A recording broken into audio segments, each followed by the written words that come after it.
വിഷ്ണുശാലിനിയുടെ latest എപ്പിസോഡിൽ ശ്യാമയാണെങ്കിൽ ആകെ ഇങ്ങനെ ദേഷ്യപ്പെട്ട് സംസാരിച്ചിട്ട് എൻ്റെ ജീവിതം എന്താണെന്ന് വെച്ചാൽ ഞാൻ നോക്കിക്കോളാം എന്ന് പറഞ്ഞിട്ട് അകത്തേക്ക് പോകാൻ തുടങ്ങുമ്പോൾ ശാരദാമ്മ പിടിച്ചു നിർത്തുകയാണ്. എന്നിട്ട് പറയുന്നുണ്ട്, 2-3 ദിവസമായി നീ ഇവിടെ കിടന്ന് ബഹളം ഉണ്ടാക്കുന്നല്ലോ, എന്തിനും ഏതിനും ദേഷ്യപ്പെടുന്നു, നിന്നെ ഞങ്ങളായിട്ട് ഇവിടെ പിടിച്ചു വെച്ചിരിക്കുന്ന രീതിയിലാണല്ലോ നിൻ്റെ സംസാരം, നീ ആയിട്ടെല്ലാം തുടങ്ങി വെച്ചതാണ്, അത് നീ ഓർക്കണം എന്ന് പറഞ്ഞിട്ട് നീ എന്താണെന്ന് വെച്ചാൽ നിൻ്റെ ഇഷ്ടം പോലെ ആയിക്കോ, ദേ ശാലിനി നീ ഇടപെടരുത്, ഞാനും ഇവരുടെ കാര്യത്തിൽ ഇനി ഇടപെടില്ല എന്നിങ്ങനെ ശാരദാമ്മ പറയുമ്പോൾ ശ്യാമയ്ക്ക് വീണ്ടും ദേഷ്യം വരികയാണ്. ശ്യാമ പറയുകയാണ്, ഓ അപ്പോൾ പിന്നെ നിങ്ങളാരും വേണ്ട, ഞാനിപ്പോൾ ഒറ്റാന്തടിയാണല്ലോ, എനിക്ക് പിന്നെ ഭർത്താവുമില്ല മക്കളുമില്ല, തോന്നിയ പോലെ ജീവിക്കുകയും തോന്നിയ പോലെ മരിക്കുകയും ചെയ്യാമല്ലോ എന്നിങ്ങനെ പറയുകയാണ്. അന്നേരം ശാരദാമ്മയും ശാലിനി ഇങ്ങനെ സങ്കടത്തോടെ നോക്കുകയാണ്. പക്ഷേ ശ്യാമ ആ ഒരു കടുംപിടുത്തത്തിൽ തന്നെ നിൽക്കുകയാണ്. എന്നിട്ട് പറയുന്നുണ്ട്, ഇനി അമ്മ പറഞ്ഞതുപോലെ ഞാൻ എൻ്റെ ജീവിതം തിരിച്ചു പിടിക്കാൻ പറ്റുമെന്ന് നോക്കട്ടെ എന്ന് പറഞ്ഞിട്ട് ആകെ ദേഷ്യത്തിൽ അങ്ങ് അകത്തേക്ക് പോവുകയാണ്. അന്നേരം ശാരദാമ്മ സങ്കടപ്പെട്ട് മോളെ അവൾ എന്നിങ്ങനെ പറയുമ്പോഴും ശാലിനി ഒന്നും പറയാതെ ഇങ്ങനെ വിഷമിച്ച് നിൽക്കുന്നുണ്ട്. ഇതേ സമയം അവിടെ ഹോസ്പിറ്റലിൽ ഡോക്ടറുടെ ക്യാബിനിലേക്ക് വിഷ്ണുവും സത്യഭാമയും ചെല്ലുന്നുണ്ട്. അന്നേരം അച്ഛന് കുഴപ്പമൊന്നുമില്ലല്ലോ എന്ന് പറയുമ്പോൾ ഡിസ്ചാർജ് ചെയ്യുന്നത് കൊണ്ട് കുഴപ്പമൊന്നുമില്ല, പക്ഷെ നന്നായിട്ട് സൂക്ഷിക്കണം എന്ന് പറഞ്ഞിട്ട് ഞാൻ പറഞ്ഞ കാര്യങ്ങളൊക്കെ ചെയ്താൽ മതി, വേറെ പ്രശ്നമൊന്നുമില്ല എന്ന് പറയുന്നുണ്ട്. പക്ഷേ അന്നേരവും അസുഖം എന്താണെന്ന് ഡോക്ടർ പറയുന്നില്ല. തുടർന്ന് ചോദിക്കുന്നുണ്ട്, വിഷ്ണു എന്ത് ചെയ്യുകയാണെന്ന് ചോദിക്കുന്നുണ്ട്. അന്നേരം ഞാൻ ലോറി ഓട്ടിക്കുകയാണ്, പോയാൽ 2-3 ദിവസം കഴിഞ്ഞേ വരികയുള്ളൂ എന്ന് പറയുമ്പോൾ അപ്പോൾ ഇവർ രണ്ടുപേരും തനിച്ചേ കാണുകയുള്ളൂ അല്ലേ വീട്ടിൽ എന്നിങ്ങനെ ചോദിക്കുകയാണ്. അതിന് പ്രശ്നങ്ങൾ നമുക്ക് സഹിക്കാനും ക്ഷമിക്കാനും ഒക്കെ കഴിയുമ്പോഴാണല്ലോ പ്രശ്നങ്ങൾ ഇല്ലാതാകുന്നത് എന്നിങ്ങനെ പറയുന്നുണ്ട്. ഈ മരുന്ന് തരാം, അത് കൊടുത്തിട്ട് ഒരാഴ്ച കഴിഞ്ഞ് കൊണ്ടുവന്ന് കാണിച്ചാൽ മതി എന്ന് പറയുകയാണ്. അന്നേരവും ഇവർക്ക് ഒന്നും മനസ്സിലാവുന്നില്ല. അന്നേരം വിഷ്ണു ചോദിക്കുന്നുണ്ട്, അച്ഛൻ എന്താണ് അസുഖം എന്ന് പറഞ്ഞില്ലല്ലോ എന്ന്. അന്നേരം നാഡീവ്യൂഹത്തിനുണ്ടാകുന്ന ചെറിയ ചെറിയ തകരാറുകളാണ്, അത് നമ്മൾ നല്ലതുപോലെ സൂക്ഷിച്ച് കൊണ്ട് നടന്ന് അതേപോലെ പരിപാലിച്ചാൽ വേറെ പ്രശ്നമൊന്നും ഉണ്ടായില്ല എന്ന് പറഞ്ഞിട്ട് മദ്യപിക്കുന്ന ആളാണോ എന്ന് ചോദിക്കുന്നുണ്ട്. അന്നേരം അല്ല എന്ന് പറയുമ്പോൾ പിന്നെ വീഴ്ചയിൽ എന്തെങ്കിലും എന്നിങ്ങനെ വിഷ്ണു ചോദിക്കുന്നുണ്ട്. അന്നേരം ഇനിയൊരു വീഴ്ച കൂടി ഉണ്ടായാൽ അത് ചിലപ്പോൾ ശരീരത്തിന് താങ്ങാനായിട്ട് സാധിക്കില്ല, അതുകൊണ്ട് നന്നായിട്ട് സൂക്ഷിക്കണം, അച്ഛനെ ഒറ്റയ്ക്കാക്കരുത്, എപ്പോഴും ഒരാൾ കൂടെ ഉണ്ടാകണം, നന്നായിട്ട് ശ്രദ്ധിക്കണം, വിഷമം തട്ടുന്ന കാര്യങ്ങളൊന്നും പറയരുത് എന്നിങ്ങനെയൊക്കെ പറയുന്നുണ്ട്. എന്നിട്ട് ഒരാഴ്ച കഴിഞ്ഞ് കൊണ്ടുവന്നാൽ മതി എന്നിങ്ങനെ പറയുകയാണ്. തുടർന്ന് പൊയ്ക്കോളൂ എന്ന് പറയുമ്പോൾ വിഷ്ണു സത്യഭാമയും അങ്ങോട്ട് എഴുന്നേൽക്കുന്നുണ്ട്. അന്നേരം വിഷ്ണു നിൽക്കാൻ പറയുന്നുണ്ട്, അമ്മ അച്ഛൻ്റെ അടുത്തേക്ക് പൊയ്ക്കോട്ടെ എന്ന് പറയുകയാണ്. അന്നേരം സത്യഭാമയോട് വിഷ്ണു പറയുന്നുണ്ട് അമ്മ പൊയ്ക്കോളാനായിട്ട്. തുടർന്ന് വിഷ്ണു വീണ്ടും അവിടേക്ക് ഇരിക്കുകയാണ്. എന്തെങ്കിലും പ്രശ്നമായിട്ട് പ്രശ്നമുണ്ടോ എന്ന് ചോദിക്കുമ്പോൾ അങ്ങനെ ഞാൻ പറയുന്നതിൻ്റെ സീരിയസ്നെസ് വിഷ്ണു മനസ്സിലാക്കണം, അച്ഛനെ ഒറ്റയ്ക്ക് പുറത്തേക്കൊന്നും വിടരുത്, അധികം മാനസിക സംഘർഷങ്ങൾ ഒന്നും ഉണ്ടാക്കരുത്, കൂടെ എപ്പോഴും ഒരാൾ കൂടെ ഉണ്ടാകണം, ഒറ്റയ്ക്കാണ് എന്നുള്ളൊരു തോന്നൽ അച്ഛൻ ഉണ്ടാകരുത് എന്ന് പറയുകയാണ്. ശ്രദ്ധിച്ചോളണം, ഇനിയൊരു ഇത് ഉണ്ടായാൽ അത് മനസ്സിനും ശരീരത്തിനും താങ്ങാനായിട്ട് കഴിയില്ല എന്നിങ്ങനെ പറയുകയാണ്. അന്നേരം ആ വീഴ്ചയിൽ എന്തൊക്കെയോ ചെറിയ തകരാറുകളൊക്കെ ഉണ്ടെന്നാണ് അവിടെ ഡോക്ടർ പറയുന്നത്, അതുകൊണ്ട് കാര്യമായിട്ട് അച്ഛനെ ശ്രദ്ധിക്കണമെന്ന് ഡോക്ടർ അവിടെ വിഷ്ണുവിനോട് പറയുന്നുണ്ട്. തുടർന്ന് ഭാമയാണെങ്കിൽ രാഘവൻ നായരുടെ അടുത്തേക്ക് ചെന്നിട്ട് വേദനയൊക്കെ ഉണ്ടോ എന്ന് ചോദിക്കുകയാണ്. അന്നേരം ഇല്ല കുഴപ്പമൊന്നുമില്ല എന്ന് പറയുമ്പോൾ തലയ്ക്ക് എന്തെങ്കിലും അസ്വസ്ഥതയോ വല്ലതും ഉണ്ടോ എന്ന് ചോദിക്കുമ്പോൾ ഇല്ല പ്രശ്നമൊന്നും ഇല്ല എന്നിങ്ങനെ രാഘവൻ നായർ പറയുകയാണ്. അന്നേരം ഒന്നും ഇല്ല എന്നുണ്ടെങ്കിൽ വീട്ടിൽ പോയി റെസ്റ്റ് എടുത്താൽ മതി എന്നാണ് ഡോക്ടർ പറഞ്ഞത്, നമുക്ക് പോകാം എന്നിങ്ങനെ പറയുകയാണ്. എന്നിട്ട് ഇന്നലെ നടന്നത് എന്തെങ്കിലും ഓർമ്മയുണ്ടോ എന്ന് ചോദിക്കുകയാണ്. അന്നേരം എന്തൊക്കെയോ നടന്നു അല്ലേ, എനിക്ക് അങ്ങോട്ട് കറക്റ്റ് ഓർമ്മയില്ല, ഉപേന്ദ്രൻ ഇന്നലെ വന്നിരുന്നു അല്ലേ എന്നിങ്ങനെ ചോദിക്കുകയാണ്. അന്നേരം വിഷ്ണു ആണെങ്കിൽ ക്യാബ് ഡോറ് തുറന്നിങ്ങനെ അകത്തേക്ക് വരുന്നുണ്ട്. തുടർന്ന് പറയുകയാണ്, അതിനുശേഷം പിന്നെ എന്താ എന്നെ ഇവിടെ ആരാ കൊണ്ടുവന്നത് എന്നിങ്ങനെ രാഘവൻ നായർ ചോദിക്കുന്നുണ്ട്. അന്നേരം ഭാമ ഇങ്ങനെ വിഷ്ണുവിനെ തന്നെ നോക്കുകയാണ്, ഭാമ മിണ്ടുന്നില്ല. തുടർന്ന് രാഘവൻ നായർ ആദ്യം വിഷ്ണുവിനെ കാണുന്നില്ല. തുടർന്ന് പറ ഭാമയെ എന്നെ ആരാ കൊണ്ടുവന്നത് എന്നിങ്ങനെ ചോദിക്കുകയാണ്. അന്നേരം വിഷ്ണു പറയുന്നുണ്ട്, പറഞ്ഞു കൊടുക്കമ്മേ ശാലിനിയാണ് കൊണ്ടുവന്നതെന്ന്. അന്നേരം ശാലിനി ആരാ വിളിച്ചത്, നീയാണോ വിളിച്ചതെന്ന് ചോദിക്കുകയാണ്. അന്നേരം രാഘവേട്ടനല്ലേ ശാലിനിയെ വിളിച്ചത്, പിന്നെ നമ്പർ ഡയൽ ചെയ്ത് എൻ്റെ കയ്യിൽ തന്നതല്ലേ എന്നിങ്ങനെ ചോദിക്കുകയാണ്. അന്നേരം വിഷ്ണു പറയുന്നുണ്ട്, അപ്പോൾ അമ്മയ്ക്ക് ദുരഭിമാനമൊക്കെ മറന്ന് ആവശ്യം വന്നാൽ ശാലിനിയെ വിളിക്കാനായിട്ട് അറിയാമല്ലേ എന്ന്. അന്നേരം ഞാൻ വിളിച്ചതൊന്നും അല്ല, നിൻ്റെ അച്ഛനാണ് വിളിച്ചു തന്നത്, നീ ഉണ്ടോയെന്ന് തിരക്കി, അപ്പോൾ നിൻ്റെ അച്ഛനെ നെഞ്ചു വേനയാണെന്ന് പറഞ്ഞു, അത്രേ ഉള്ളൂ എന്ന് പറയുകയാണ്. അന്നേരം വിഷ്ണു ദേഷ്യപ്പെടുകയാണ്. വിഷ്ണു പറയുന്നുണ്ട്, അപ്പോൾ പിന്നെ അച്ഛനെ നെഞ്ചു വേനയെന്ന് പറഞ്ഞാൽ അവൾ അവിടെ വെറുതെ ഇരിക്കും തോന്നുന്നുണ്ടോ, പിന്നെ വണ്ടിയും കൊണ്ട് അവൾ അപ്പോഴിവിടെ വന്നില്ലേ എന്നിങ്ങനെ ചോദിക്കുകയാണ്. അന്നേരം രാഘവൻ നായരും പറയുന്നുണ്ട്, അപ്പോൾ ശാലിനി വന്നു, അവൾ വിഷ്ണുവിൻ്റെ ഭാര്യയല്ലേ, അപ്പോൾ വിഷ്ണുവിനെ വിളിച്ചിട്ട് കിട്ടാത്തത് കൊണ്ട് പിന്നെ കമലിനെ വിളിച്ചു, കമലിനും എടുത്തില്ലല്ലോ, അപ്പോൾ പിന്നെ വിളിക്കാൻ ആരാ ഉള്ളത്, ശാലിനിയല്ലേ ഉള്ളത്, അതുകൊണ്ട് അവളെ വിളിച്ചു, അവൾ വിഷ്ണു ഇല്ലാത്തത് കൊണ്ട് അവൾ വന്നു, അവൾ വിഷ്ണുവിൻ്റെ ഭാര്യയല്ലേ, അവളല്ലേ കാര്യങ്ങളൊക്കെ ചെയ്യേണ്ടത് എന്ന് പറഞ്ഞിട്ട് രാഘവൻ നായർ ഇങ്ങനെ സംസാരിക്കും. പക്ഷേ രാഘവൻ നായർക്ക് ആ ഒരു ഗൗരവമുള്ള സംസാരം ഇല്ല, അങ്ങനെ പറയുകയാണ്. അന്നേരം അവൾ വന്നതുകൊണ്ട് ഞാനിപ്പോൾ രക്ഷപ്പെട്ടു, ഇല്ലെങ്കിൽ എന്നെ വെള്ളം പുതപ്പിച്ച് കിടത്താമായിരുന്നു എന്നിങ്ങനെ പറയുമ്പോൾ ഭാമയ്ക്ക് ദേഷ്യം വരികയാണ്. അപ്പോൾ ഞാൻ ചെയ്യുന്ന ഒന്നും രാഘവേട്ടൻ്റെ കണ്ണ് പിടിക്കുകയല്ലേ, കാര്യങ്ങൾ ചെയ്യാൻ ഞാനും കയ്യടി വാങ്ങിക്കാൻ മറ്റുള്ളവരും എന്ന് പറഞ്ഞിട്ട് വീണ്ടും ശാലിനിയെ കുറിച്ച് ദേഷ്യത്തോടെ സംസാരിക്കുകയാണ്. അന്നേരം വിഷ്ണു അമ്മയെന്നും പറഞ്ഞ് ഒച്ച എടുക്കുന്നുണ്ട്. പെട്ടെന്നാണ് ഹോസ്പിറ്റലാണ് എന്നുള്ളൊരു ബോധം വിഷ്ണുവിന് വരുന്നത്. അമ്മേ, നല്ല കാര്യങ്ങൾ ആര് ചെയ്താലും ചെയ്തു എന്നത് സമ്മതിക്കണം എന്നിങ്ങനെ വിഷ്ണു കടുപ്പിച്ച് പറയുമ്പോൾ ഭാമ ഒന്നും മിണ്ടുന്നില്ല. അതിനുശേഷമാണെങ്കിൽ പിന്നെ രാഘവൻ നായർ പെട്ടെന്ന് രാഘവൻ നായരുടെ ആ ഒരു ഓർമ്മ എങ്ങോട്ട് പോവുകയാണ്. രാഘവൻ നായർ പറയുന്നുണ്ട്, അതെ, പിന്നെ ശാലിനി വന്നതുകൊണ്ട് തന്നെയാണ് രക്ഷപ്പെടുത്തത്. വിഷ്ണുവിൻ്റെ ഒരു കുറവും അറിയിക്കാതെയല്ലേ അവൾ കാര്യങ്ങളൊക്കെ നോക്കിയത്. അങ്ങനെ തന്നെ വേണം, അവൾ വിഷ്ണുവിൻ്റെ ഭാര്യയാണ്. പിന്നെ നമ്മൾ പിന്നെ ശാലിനിയെക്കുറിച്ച് കുറ്റം പറയുന്നതെന്നോ അവൻ അറിയണ്ട കേട്ടോ. അവൻ കേട്ടോണ്ട് വന്നാൽ എന്താ വിചാരിക്കുക, അവൻ്റെ ഭാര്യയെക്കുറിച്ച് നമ്മൾ കുറ്റം പറയാൻ പാടില്ല എന്നിങ്ങനെ പറയുമ്പോൾ ഭാമയും പിന്നെ വിഷ്ണുവും ഇങ്ങനെ പരസ്പരം നോക്കിയാണ്. അന്നേരം സത്യഭാമയെ നോക്കി മാത്രമാണ് രാഘവൻ നായർ സംസാരിക്കുന്നത്. എന്താണ് സംഭവിക്കുന്നതെന്ന് പെട്ടെന്ന് രാഘവൻ നായർ പറയുന്നതിൻ്റെ അങ്ങോട്ട് മനസ്സിലാവുന്നില്ല രണ്ടുപേർക്കും. തുടർന്ന് സത്യഭാമ അങ്ങോട്ട് എഴുന്നേൽക്കുകയാണ്, എടാ അച്ഛൻ എന്നൊക്കെ പറഞ്ഞിട്ട്. അന്നേരം പറയുന്നുണ്ട്, അല്ല ഭാമയെ, നമ്മൾ അങ്ങനെ പാടില്ല. അവൻ കേട്ടോണ്ട് വന്നാൽ അവന് ദേഷ്യം വരില്ലേ, അവൻ്റെ ഭാര്യയല്ലേ, അത് പാടില്ല. നീ ഒന്ന് പതുക്കെ പറ, അവനെ അറിയില്ല കേട്ടോ എന്നിങ്ങനെ പറയുകയാണ്. അന്നേരം പെട്ടെന്ന് വിഷ്ണു ചോദിക്കുന്നുണ്ട്, അച്ഛനത് ആരുടെ കാര്യമാണ് പറയുന്നതെന്ന്? നമ്മുടെ വിഷ്ണുവിൻ്റെ കാര്യം തന്നെ. അവൻ്റെ ഭാര്യയെക്കുറിച്ച് കുറ്റം പറയുന്ന അവനിഷ്ടമല്ലല്ലോ, അവൻ കേട്ടോണ്ട് വന്നാൽ എന്ത് വിചാരിക്കും എന്നിങ്ങനെ വിഷ്ണുവിനെ നോക്കിയും രാഘവൻ നായർ പറയുകയാണ്. അന്നേരം ഭാമയ്ക്കും വിഷ്ണുവിനും അങ്ങ് ഏറെ സങ്കടം വരികയാണ്. അന്നേരം വിഷ്ണു പറയുന്നുണ്ട്, അച്ഛൻ ഇത് എന്തൊക്കെയാണ് പറയുന്നത്? വിഷ്ണുവിൻ്റെ ശബ്ദം അങ്ങോട്ട് ഇടറുകയാണ്.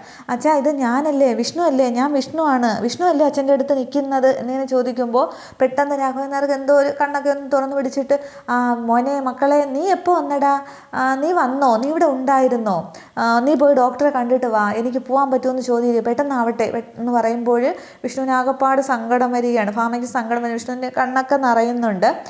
ഞാൻ എണീക്കുകയാണ്, പോവാം, നമുക്ക് വീട്ടിൽ പോകാമെന്ന് പറഞ്ഞിട്ട് രാഘവൻ നായർ എഴുന്നേക്കാൻ തുടങ്ങുമ്പോൾ, അച്ഛൻ ഇവിടെ കിടക്ക്, ഞാൻ പോയി ബില്ലൊക്കെ ഒന്ന് സെറ്റിൽ ചെയ്തിട്ട് പോകാൻ പറ്റുമെന്നൊക്കെ ചോദിച്ചിട്ട് വരാമെന്ന് പറയുമ്പോൾ, അത് മതിയല്ലേ, എങ്കിൽ മക്കൾ പോയിട്ട് വാ, അച്ഛൻ ഇവിടെ കിടക്കാം, ചോദിച്ചിട്ട് വാ എന്നിങ്ങനെ പറഞ്ഞ് രാഘവൻ നായർ കൊച്ചുകുട്ടികളെ പോലെ പെരുമാറുകയാണ്.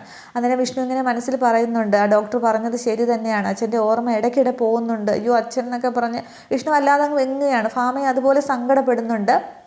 അതിനുശേഷമാണെങ്കിൽ രാഘവൻ നായർ ഇങ്ങനെ പരസ്പരം എന്തെല്ലാം സംസാരിച്ചുകൊണ്ടിരിക്കുന്നു. വീട്ടിൽ പോകണം, പണിയൊക്കെ ഉണ്ട്, അതൊക്കെ തീർക്കണം, ഇവിടെ കിടക്കാൻ പറ്റില്ല എന്നൊക്കെ ഇങ്ങനെ പിച്ചും പേയും പറയുന്നത് പോലെ ഇങ്ങനെ പരസ്പരം എന്തല്ലാതെ രാഘവൻ നായർ സംസാരിച്ചുകൊണ്ട് കിടക്കുകയാണ്. പക്ഷേ ഭാമയും വിഷ്ണുവും സങ്കടത്തോടെ അത് നോക്കി നിൽക്കുകയാണ്.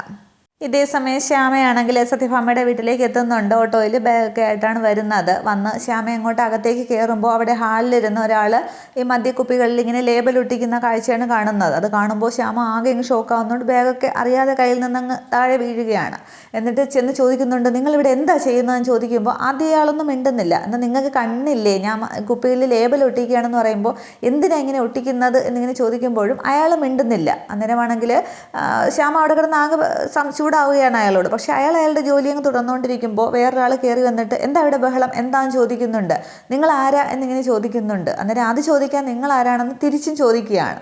അന്നേരം സെക്യൂരിറ്റി എന്നും പറഞ്ഞിട്ട് ഇയാൾ വിളിക്കുമ്പോൾ വെളിയിൽ നിന്നൊരു സെക്യൂരിറ്റി കയറി വരുന്നുണ്ട്. അന്നേരം ഇവരെയൊക്കെ ആരാ അകത്തേക്ക് കയറ്റി വിട്ടത് എന്നിങ്ങനെ ചോദിക്കുകയാണ്. നിങ്ങൾ എന്തിനാ ഇങ്ങോട്ട് കയറിയെന്നും പറഞ്ഞ് സെക്യൂരിറ്റി ശ്യാമയോട് ചൂടാവുന്നുണ്ട്. അന്നേരം എൻ്റെ വീട്ടിൽ ഞാൻ കയറി വരുന്നതിന് നിങ്ങളോട് പറയേണ്ട ആവശ്യമില്ല എന്ന് പറയുമ്പോൾ, നിങ്ങളുടെ വീടോ, ഇത് രോഹിത് സാറിൻ്റെ ഓഫീസാണ് എന്ന് പറയുമ്പോൾ, അതേ രോഹിത് സാറിൻ്റെ ഭാര്യയാണ് ഞാൻ എന്ന് പറയുമ്പോൾ, മാഡം പ്ലീസ് എന്ന് പറയുകയാണ്. രോഹിത് സാറിനോടൊന്ന് ചോദിക്കണം എന്ന് പറയുമ്പോൾ, ഒരു സാറിനോടും ചോദിക്കേണ്ട ആവശ്യമില്ല, ഇതൊന്നും ഇവിടെ പറ്റില്ല എന്നും പറഞ്ഞ് ശ്യാമ ആകെ ബഹളം വയ്ക്കുകയാണ്. ഈ സമയത്ത് രോഹിത് ആണെങ്കിൽ മുകളിൽ നിന്ന് എന്താണെന്നും പറഞ്ഞിട്ട് താഴേക്ക് ഇറങ്ങി വരുമ്പോൾ അത് മാഡം എന്ന് സെക്യൂരിറ്റി പറയുന്നുണ്ട്. അന്നേരം എന്താ നിനക്ക് വേണ്ടതെന്ന് ചോദിക്കുമ്പോൾ, ഇതെന്താ ഇവിടെ നടക്കുന്നതെന്ന് ചോദിക്കുകയാണ്. അന്നേരം നീ കണ്ടില്ലേ എന്ന് പറയുകയാണ്. അന്നേരം കുപ്പികളിൽ ഇത് ഒട്ടിച്ച് ആളുകളെ കൊല്ലുന്ന പണിയല്ലേ എന്ന് ചോദിക്കുമ്പോൾ, ഇത് എൻ്റെ ബിസിനസ്സാണ് എന്നിങ്ങനെ രോഹിത് പറയുകയാണ്. അന്നേരം ഇത് ആളിനെ കൊല്ലുന്ന ഏർപ്പാടാണ്, ഇത് ഈ വീട്ടിൽ നടക്കില്ല എന്ന് പറയുമ്പോൾ, ഞാൻ പറയുന്നത് പോലെ ഇവിടെ കാര്യങ്ങൾ നടക്കുകയുള്ളൂ, ഇത് എൻ്റെ വീടാണ്, ഞാൻ പറയുന്ന അനുസരിച്ച് ഇവിടെ നിൽക്കാമെങ്കിൽ മാത്രം നിനക്ക് നിന്നാൽ മതി, അല്ലെങ്കിൽ നിനക്ക് പോകാം എന്ന് പറഞ്ഞിട്ട് രോഹിത് അങ്ങ് വെളിയിലേക്ക് ഇറങ്ങുന്നുണ്ട്. കൂടെ ശ്യാമയും രോഹിതെന്നും പറഞ്ഞിട്ട് പുറകെ ചെല്ലുകയാണ്. തുടർന്ന് മുറ്റത്തേക്ക് ഇറങ്ങുന്ന രോഹിത്താണെങ്കിൽ സിഗരറ്റ് വലിച്ചുകൊണ്ട് അങ്ങോട്ട് നിൽക്കുകയാണ്. അന്നേരം ശ്യാമ അത് കണ്ടിട്ട്, അപ്പോൾ നിങ്ങൾ നശിക്കാനായിട്ട് തന്നെയാണുള്ള പുറപ്പാടല്ലേ എന്ന്. അന്നേരം എല്ലാം നശിച്ച് നാറാണക്കല്ലായിട്ട് തന്നെയാണ് ഞാനിതൊരു ബിസിനസ് തുടങ്ങിയത്, ഇനി എന്തോന്ന് നശിക്കാമെന്നിങ്ങനെ രോഹിത് സിഗരറ്റ് ഇങ്ങനെ വലിച്ചുകൊണ്ട് ആകെ ദേഷ്യത്തിൽ സംസാരിക്കുകയാണ്. അന്നേരം എന്തിനും ഏതിനും ആ സുസ്മിതയും ചന്ദ്രബോസും നിങ്ങളുടെ കൂടെ ഉണ്ടാകുമെന്നുള്ളൊരു അഹങ്കാരമാണ് നിങ്ങൾക്ക്. പക്ഷെ ഒരു പ്രശ്നം വന്നാൽ അവരാരും നിങ്ങളുടെ കൂടെ കാണില്ല എന്ന് പറയുമ്പോൾ, ഇതിൽ കൂടുതൽ എന്തോ ഒന്ന് പ്രശ്നം എനിക്ക് ഉണ്ടാകാമെന്ന് പറയുകയാണ്. അന്നേരം പറയുന്നുണ്ട്, പപ്പി എവിടെയും ചോദിക്കുകയാണ്. വിളിക്കുകയാണ്. അന്നേരം പപ്പി വന്നില്ല എന്നിങ്ങനെ ശ്യാമ പറയുകയാണ്.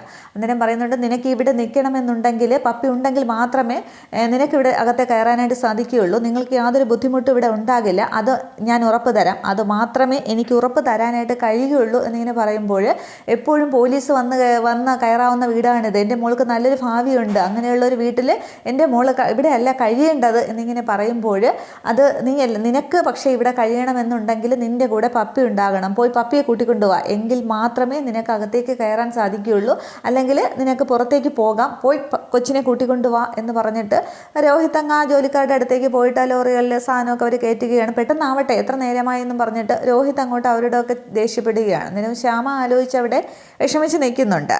ഇതേ സമയം അവിടെ സത്യഭാമയും രാഘവൻ നായരും വിഷ്ണുവൊക്കെ വരുന്നത് നോക്കി ശാന്തയും പിന്നെ പൊന്നിയും കൂടി നിൽക്കുന്നുണ്ട്. അന്നേരം വരാനുള്ള സമയമായി എന്ന് പറയുന്നുണ്ട്. ആ സമയം നൂർജഹാനും ഉണ്ട്. ഈ സമയത്ത് അവരുടെ കാറ് വരുന്നുണ്ട്. രാഘവൻ നായരെ പിടിച്ചുകൊണ്ട് ഭാമയും വിഷ്ണുവൊക്കെ അകത്തേക്ക് കയറുകയാണ്. അന്നേരം എങ്ങനെയുണ്ട് എന്ന് ചോദിക്കുമ്പോൾ, കുഴപ്പമൊന്നുമില്ല മോളെ എന്നൊക്കെ നൂറിനോട് രാഘവൻ നായർ പറയുകയാണ്.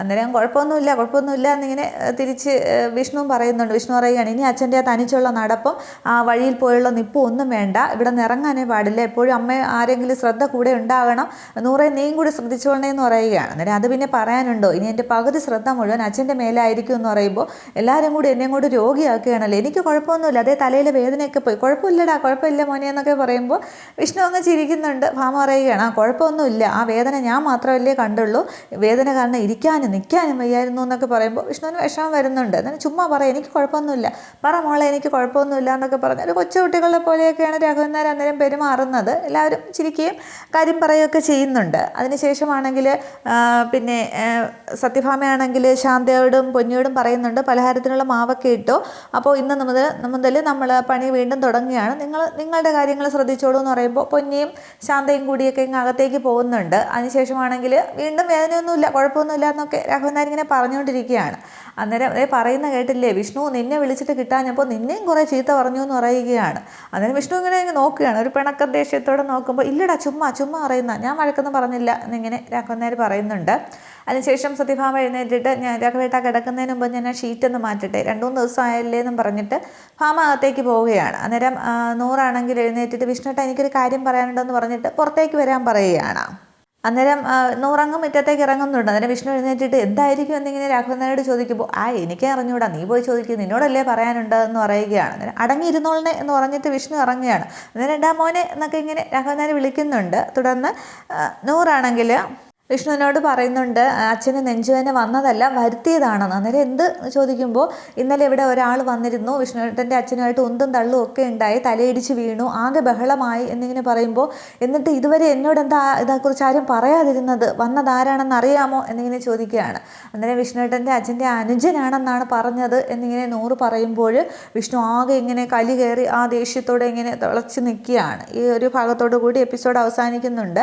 അപ്പോൾ ഇനിയാണ് വിഷ്ണു ഉപേന്ദ്രനെ കാണാൻ പോകുന്നതും അവിടെ ചെന്ന് ബഹളം ഉണ്ടാക്കുന്നതും അവരെയൊക്കെ തല്ലുന്ന ആ ഒരു സീനും ആ സമയത്ത് പപ്പിയെയും കൊണ്ട് ശ്യാമ വരുന്നതും ഒക്കെയാണ്. അതിനുശേഷമാണ് ഇവിടെ പിന്നെ ഭാമയെ കാണാനായിട്ട്, രാഘവൻ നായരെ കാണാനായിട്ട് ഇവിടെ ഭാമയുടെ വീട്ടിൽ ശാലിനി വരുന്ന ആ ഒരു സീനൊക്കെയാണ്. പക്ഷേ ഇനി ഉണ്ടാകുന്ന ആ ഒരു കള്ളക്കേസിൽ സുസ്മിതയുടെ ചതിയിൽ ശാലിനി പെടുമോ ഇല്ലയോ എന്നുള്ളതാണ് അറിയേണ്ടത്. അതൊക്കെ അടുത്തടുത്ത എപ്പിസോഡുകളിലാണ്, അതൊക്കെ കാണാം. Okay, thank